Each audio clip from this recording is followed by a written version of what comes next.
Star Washington Bureau, April.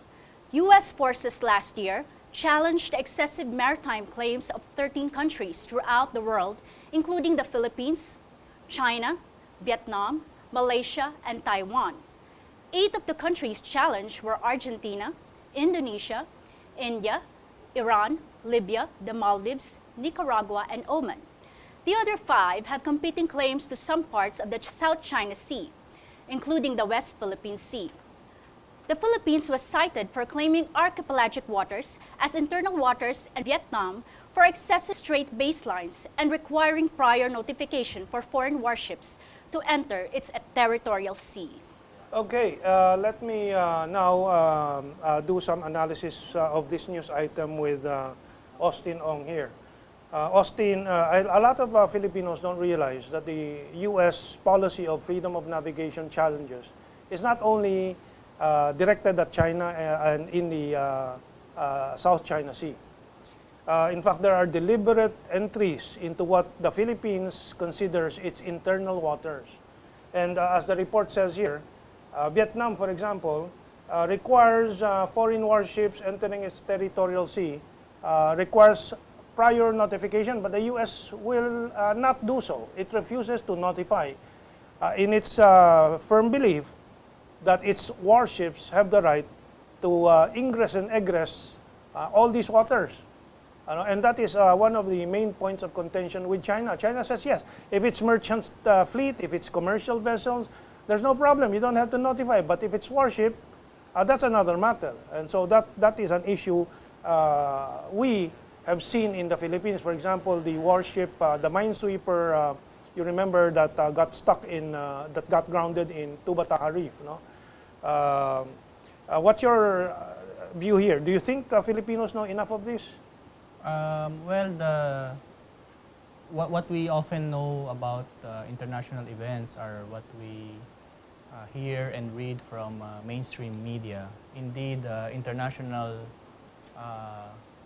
diplomacy or foreign policy, we are in very interesting times, and there's a lot of developments. As we can see, 13 countries are either claimants or claiming some rights, and these are just the past decade or so. Right? These are recent news.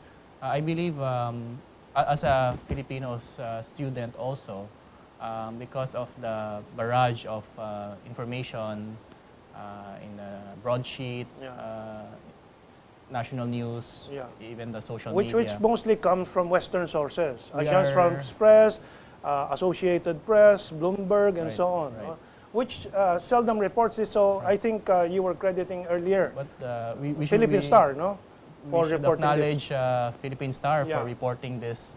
I believe there's even a table that breaks down. Yeah, we'll show that in our next segment when we discuss thoroughly this, in detail, this issue. So let's go on to the next news item. Hundreds of Japanese file lawsuit against government for violating the Constitution. There were 550 of them, led by Prime Minister Shinzo Abe. It was said that the security load goes against the Constitution. The 5,050 includes constitutional scholars, lawyers, and victims of nuclear bombs during the Second World War. Similar lawsuits are being planned in other major cities like Osaka, Hiroshima, and Nagasaki. The controversial newly passed security bill gives the government more power to utilize military forces overseas, which was previously forbidden under for agreement reached after World War II. Okay, this is very important. So what's your reaction immediately? By the way, it's 550 individuals who filed cases, not 5,050. I think there was a typo error in the teleprompter, but what's your reaction? It shows that international relations is very much tied to local national politics also, and also shows that although Japan as a national government is proposing some changes in its pacifist constitution, there are also internal struggle, internal debate within the society. Within the society. So I believe that's a healthy indication that discussion is happening, debate is happening.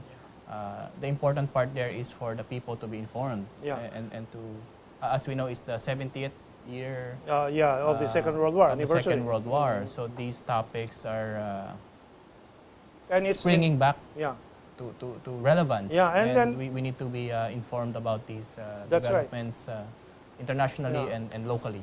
Are you aware that a Japanese missile frigate or a missile carrier just docked in Subic a few days ago? So this is ironic, and the opposition of the Japanese population is very important. Some surveys go as far as reporting that 70% of the population oppose the forcible reinterpretation of the Japanese peace constitution, which does not allow military alliances outside of the principle of defense of their homeland. Yet Shinzo Abe is pushing this, and in fact now you see Japanese warships coming and docking in Philippine ports. So let's move on to the next news item, Marnie. Xinhua, April 22. China and Vietnam held talks on maritime cooperation on less sensitive issues. The 8th round of talks between expert working groups from the two countries was held in Qingdao, a coastal city in Shandong province. The two sides discussed maritime cooperation.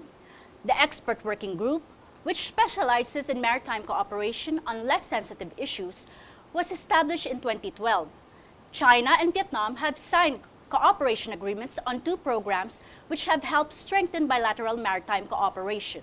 So here we see the continuing dialogue and negotiations of Vietnam and China, where the Philippines has closed the doors so far, and many are praying that in the next administration this will change. Vietnam, which has had more serious encounters with China on these issues, continue their dialogue.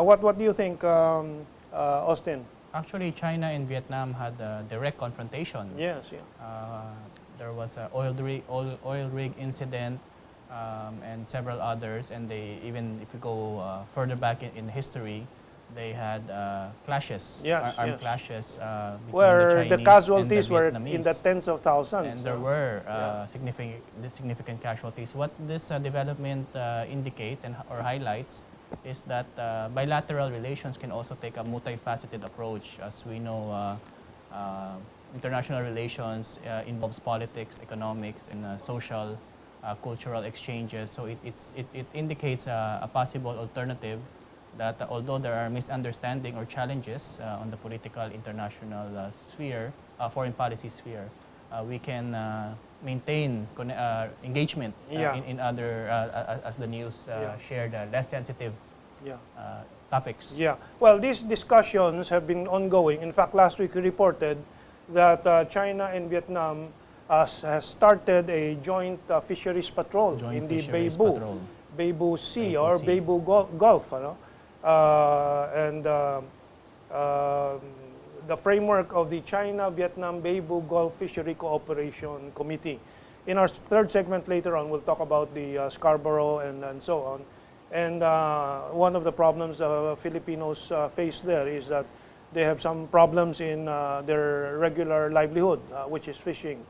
That should be solved easily with dialogue, negotiations, and a fisheries agreement. We'll discuss that a little later on. So remember, Vietnam and China are having joint fisheries patrols.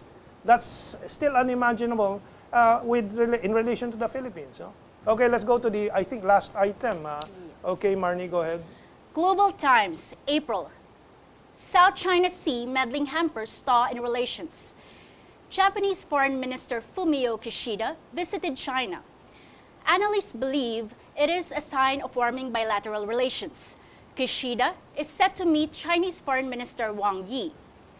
Analysts also said that frequent trade and personal exchanges between the two countries are signs of improving relations. Okay, and that's good news. The issue between China and Japan and this Diaoyu Island or Senkaku. But despite that, the Japanese Foreign Minister is visiting China. I think that's a good sign. What do you think, Austin? We are indeed living in interesting times. This indicates again that bilateral relations, even though there may be challenges, can also have multifaceted engagement. As we know, Japan and China are one of the largest trading partners. And of course, we have, even at the height of the China-Japanese relations, we had about 5 million tourists. No, I think Japan has 5 million tourists from China. Yes, correct. Chinese in the past tourists year, traveling to Japan. And that's a big boost in the economic. I think in trillions of yen, the expenditure of the Chinese tourists is in the trillions of yen. I'm not talking about dollars. So it shows the alternative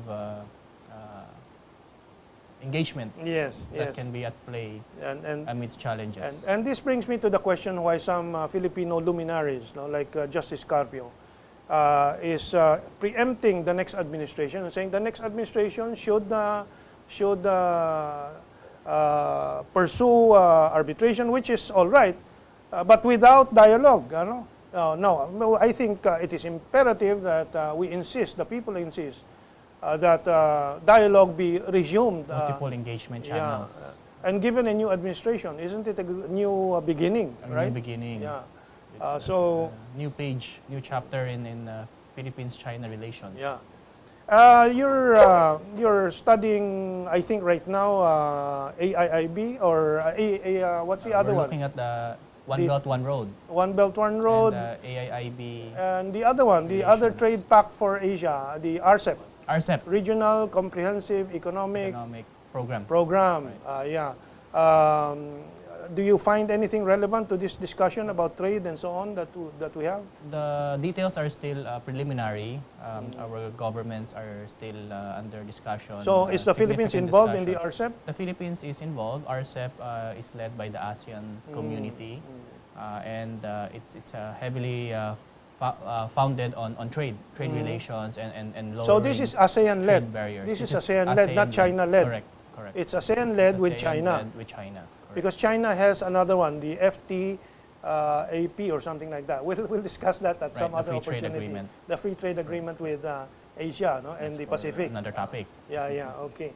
So, well, with regards to the Philippines, if Japan has this foreign minister visiting China, and trade and tourism, for example, is at its highest. Right. The Philippines has also enjoyed some improvement. Like in last week's report, we saw how from 2014 to 2015, we had an additional 100,000 tourists from China, and they were number 1 and number 2 going to Boracay in January and February of this year, 2016. Right. So this should continue, and so I think it's important to tell the naysayers that they are wrong. We can have better relations with China. All sides will benefit, especially the Philippine side. And before we take our break, what's your advice to our next government and our people on these matters? From the examples that we've seen and from the world developments, it's clear that multifaceted engagement, multi-channels engagement would be beneficial for both sides. Everybody wants win-win relations, a mutual benefit, especially today. I believe all of these, for me as a student. You're no longer a student. You're a graduate of was it a master's degree in China? Master's in Public Administration. Master's in Public Administration. I believe all of these topics, the key is how does it benefit the people, the local fisher folks, the farmers, the tourism operators, because these actually are the main beneficiaries of trade relations, of economic relations, and of course political relations are very much influenced by these beneficiaries. Sige, Austin, we'll continue this discussion after this break.